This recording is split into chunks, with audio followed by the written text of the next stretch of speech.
ہیں جو یہ مصنف یا صحافی یا ادیب بننا چاہتے ہیں وہ ادیب بن جاتے ہیں. کچھ لوگ ہیں جو انہی مدارس میں کتابوں کے مدرس بن جاتے ہیں، اور کچھ ہیں جو اعلیٰ محقق بننا چاہتے ہیں اور یونیورسٹیوں میں اعلیٰ تعلیمی اداروں میں تحقیقی اداروں میں جاتے ہیں.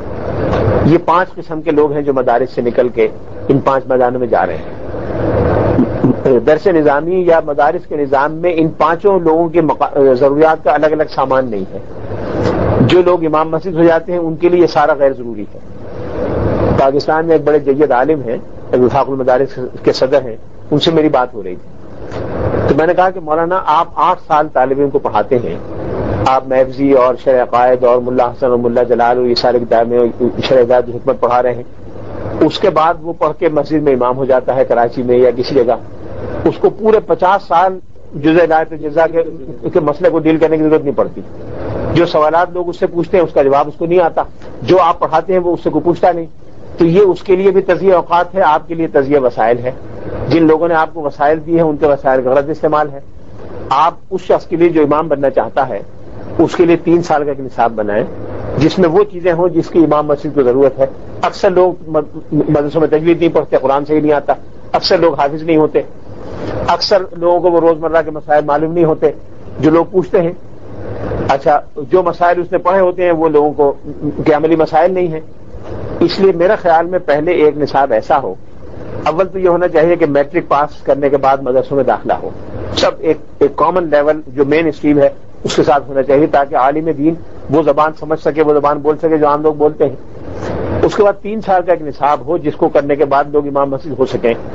اس میں قرآن پاک کا ترجمہ، ابتدائی عربی، حدیث کی 1-2 کتابیں، روزمرہ کے فقہی مسائل اور ایسے معاملات جو آج کل کے فقہی مسائل پیدا ہوئے ہیں اس پہ کتابیں آ گئی ہیں، ہندوستان میں بھی آئی ہیں، پاکستان میں بھی آئی ہیں. اور ایک آدھ عقائد کی چھوٹی کتاب، ایک آدھ کتاب ایسی جو دور جدید کے کسی جیسے مولانا کی ارکان اربعہ ہے یا اس طرح کی کتاب، یہ 3 سال میں پڑھانے کے بعد وہ امام مسجد بننے کا اہل ہو جائے گا. تجوید اس کو پڑھا دیں، قرآن حفظ کروا دیں.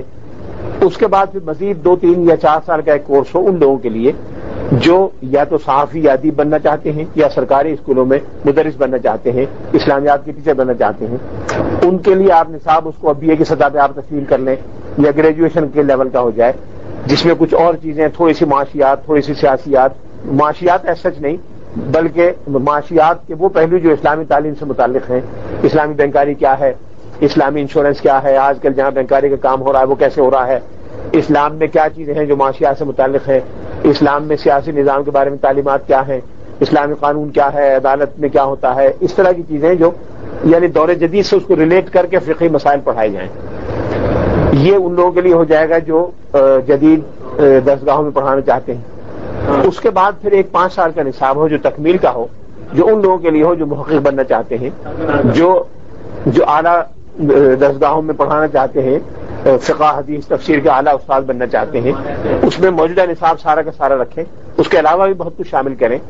مثال کے طور پہ فقہ نصاب ہمارے یہاں کا انتہائی نامکمل ہے، حدیث کا نصاب انتہائی نامکمل ہے، تفسیر کی کتاب انتہائی نامکمل ہے. جو درس نظامی میں طالب علم تفسیر پڑھتا ہی نہیں، بیضاوی پڑھتے ہیں اس کا صرف سورہ بقرہ پڑھتے ہیں. جلالین کو میں تفسیر سمجھتا ہی نہیں. میرے نزدیک جلالین سب سے پہلے ختم کرنے کے قابل ہے. نہ اس کو پڑھ کے تفسیر آتی ہے، نہ اس کو پڑھ کے قرآن آتا ہے. یعنی ٹھیک ہے، علامہ سیوطی اور محلی اچھے اپنی خدمات ہیں، اللہ تعالیٰ اس کی جزا دے گا، لیکن وہ تفسیر قرآن نہیں ہے. میں نے ایسے علماء دیکھے ہیں جنہوں نے کبھی قرآن پاک کا ترجمہ اول سے لے کے آخر تک نہیں پڑھا. جو درس قرآن دینے کی نوبت آ جائے تو وہ قرآن پاک کا ترجمہ نہیں کر سکتے، اب اس لیے کہ انہوں نے کبھی پڑھا نہیں. اس لیے تفسیر میں بھی اضافے کی ضرورت ہے اور فقہ میں اضافے کی ضرورت ہے. آج کل کا زمانہ ایسا ہے کہ وہ دور ختم ہو گیا کہ فقہ حنفی آپ کے یہاں رائج ہے یا فقہ شافعی رائج ہے آپ اس کو پڑھ لیں. آج کل دنیا میں ہر جگہ یہاں آپ کو مالکی ملیں گے، شافعی ملیں گے، حنبلی ملیں گے. آپ کی ایک مسجد میں ہر فقہ کے لوگ ہیں. جب تک آپ دوسرے فقہوں کے بارے میں تھوڑا نہیں جانتے ہوں گے تو آپ کے لیے رہنمائی فراہم کرنا مشکل ہو جائے گا. اب یہ نہیں ہو سکتا کہ آپ نے مفتی کفایت اللہ صاحب کی کفایت مفتی رکھ لی اپنے کمرے میں اور جس نے آیا کھول کے بتا دیا.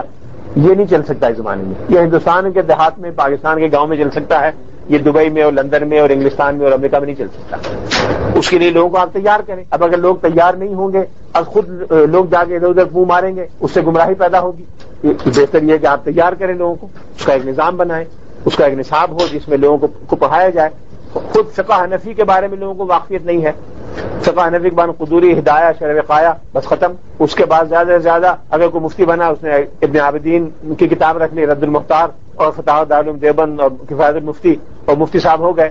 افتاء کی تربیت کے لیے عقود الرسم مفتی کا ایک رسالہ پڑھا دیتے ہیں ابن عابدین کا، اس کے بعد کچھ نہیں، ختم. میرے خیال میں یہ کافی نہیں ہے، اس سے بہت زیادہ پڑھانے کی ضرورت ہے.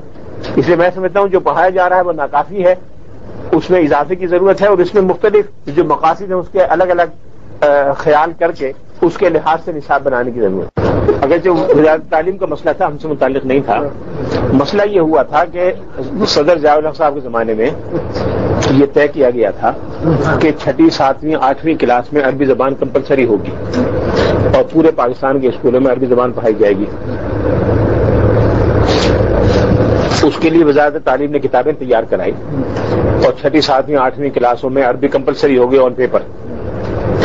اور یہ ہوا کہ جب 8ویں تک یہ بچے پہنچیں گے تو اس کو اتنی عربی آ جائے گی کہ وہ قرآن پاک پڑھ سکیں اور سمجھ سکیں.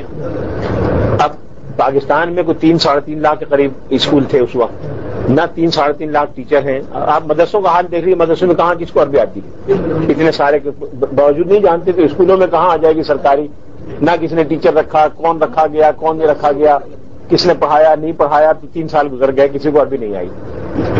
جب یہ ہوا کہ اب عربی اتنی سیکھ لیں گے تو 9ویں کلاس میں سورہ انفال اور 10ویں میں سورہ توبہ پڑھائی جائے گی.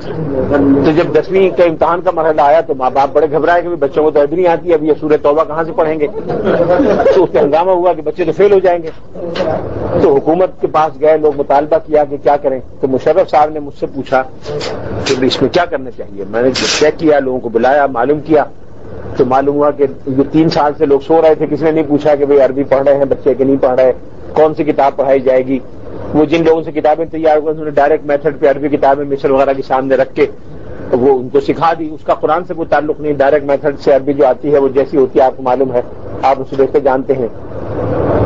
اب بچوں کو یاد کروا دیا کہ جب قاہرہ جاؤ تو جمرکی میں ایسے بات کرو گے، جمرک پہ ایسے بات ہوگی، اور بسوانے سے ایسے ہوگی، اور پھل خریدو گے تو ایسے ہوگا. اب اس طرح کے جملے اگر بچے کو آپ رٹوا بھی دیں گے تو قرآن کو سمجھنے میں اسے کیا مدد ملے گی؟ جب یہ مسئلہ پیدا ہوا تو پورے پاکستان سے ایک ہنگامہ ہوا کہ کیا کریں، اس میں چیری تو نہیں ہے.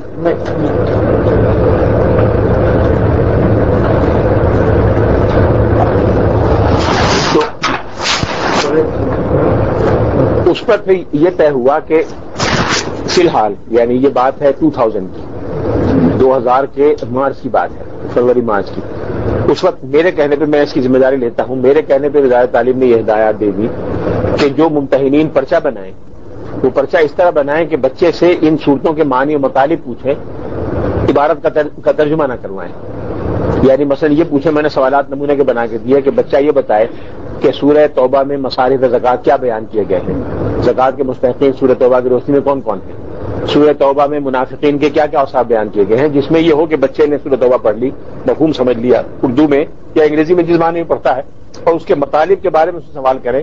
لینگویج کا سوال نہ کرے اس لیے کہ لینگویج اس کو نہیں آتی، تو اس میں سے جو حصہ نکالا تھا وہ لینگویج کا نکال دیا تھا، مطالب کا نہیں نکالا تھا. یہ ابھی تک چل رہا ہے.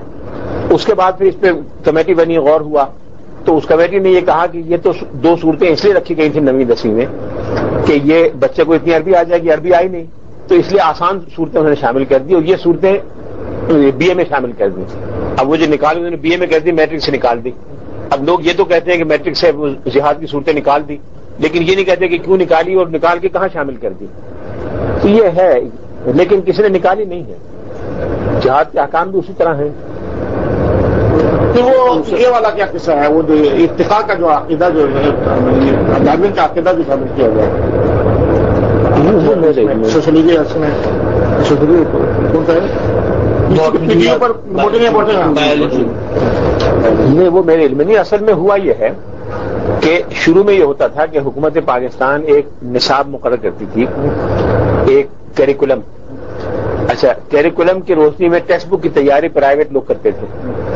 اس کے بعد حکومت نے یہ کہا اپنے ذمہ لے لیا کہ ٹیکسٹ بک بھی ہم تیار کروائیں گے. ٹیکسٹ بک کی تیاری میں خاصی گڑبڑ ہوتی تھی، تو پھر حکومت نے یہ طے کیا بعد میں کہ ٹیکسٹ بک حکومت نہیں تیار کرے گی بلکہ پرائیویٹ ادارے تیار کریں. تو بہت سے پرائیویٹ اداروں نے اس کے مطابق ٹیکسٹ بک تیار کی. اب یہ اسکولوں کو آزادی دی گئی کہ وہ جس ٹیکسٹ بک کو چاہے استعمال کر لیں. اس میں بہت سے پرائیویٹ لوگوں نے کی. اب ایک شکایت کی بات یہ کہ اسلام والے دعویٰ مطالبے تو بہت کرتے ہیں ہمارے یہاں سیاسی پارٹیوں نے، اسلام والے آپ کے علم میں ہیں، ان کا وہ سمجھتے ہیں کہ مطالبے سے اسلام آ جائے گا، اس کے لیے کچھ کرنے کی ضرورت نہیں، مطالبہ کرو، حکومت کو گالی دو، مشرف برا ہے، نواز شریف برا ہے، بے نظیر بری ہے، ضیاء الحق برا ہے، ایوب برا ہے، سارے برے شروع سے آج تک آ رہے ہیں، ان کو برا کہو اسلام آ جائے گا، اسلام میں ایسے تو کسی کو برا کہنے سے نہیں آئے گا، تو مطالبہ کر دو کہ اسلامی نظام تعلیم ہونا چاہیے، اس میں کر کے کچھ نہ دو۔ کسی اسلامی ادارے نے کوئی ٹیکسٹ بک تیار نہیں کی، جنہوں نے تیار کی انہوں نے تیار کر کے مارکیٹ میں لے آئے، اس میں بہت سی چیزیں رد و یابس بھی ہیں، اس میں یہ عقیدہ بھی ہے، اس میں اور چیزیں بھی، اس پر شور ہوا، لیدے ہوئی۔ ان سے کہا وزیر تعلیم نے کہ آپ نے کیوں نہیں تیار کیا، آپ کو روکا تھا کسی نے؟ آپ بھی تیار کرتے ہیں۔